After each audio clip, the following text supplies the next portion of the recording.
एक बार गौतम बुद्ध के पास एक स्त्री अपने बच्चों को लेकर रोती हुई आती है और उनसे कहती है, प्रभु, मैं आपके पास बड़ी आशा लेकर आई हूँ।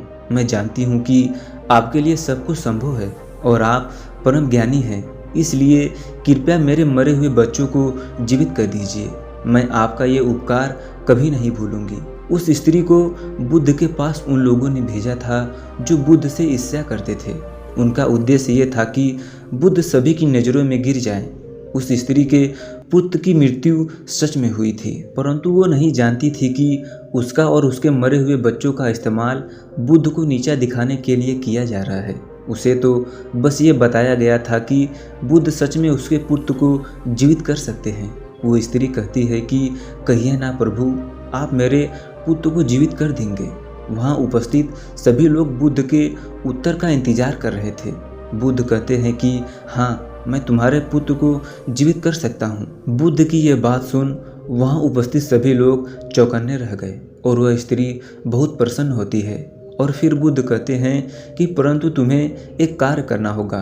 वह स्त्री पूछती है, क्या कार्य करना होगा मुझे प्रभु? बुद्ध कहते हैं कि तुम्हें एक मुट्ठी सरसों के दाने लाने होंगे। वह स्त्री कहती है, मैं अभी लेकर आती हूँ।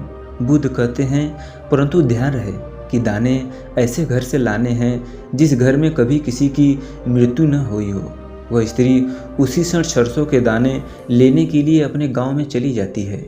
वह अपने गांव के हर एक घर में जाकर पूछती है।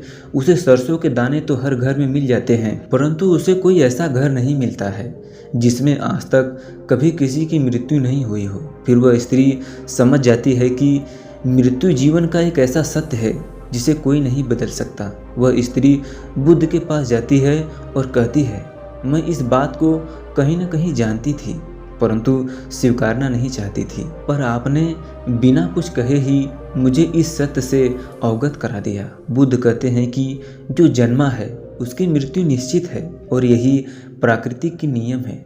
चाहे कोई व्यक्ति कितना ही सुंदर क्यों न हो, या कितना ही बूढ़ा या कितना जवान हो, लेकिन फिर भी मृत्यु सभी को आनी है। बुद्ध कहते हैं, यह संसार जिसे हम यथार्थ मानते हैं, यह दुख और पीड़ा का क्षणभंगुर खेल है, इसलिए जो जन्मा है उसकी मृत्यु निश्चित है। दोस्तों, कैसी लगी ये कहानी और कहानी से आपको क्या सीखने को मिला, ये हमें कमेंट बॉक्स में कमेंट करके ज़रूर बताएं। और साथ ही इस कहानी को अपने दोस्तों के साथ शेयर करें ताकि बुद्ध की ये बातें सभी को पता चले और सभी को सीखने को मिले। हमें आपके प्यार और सपोर्ट की ज़रूरत है। धन्यवाद।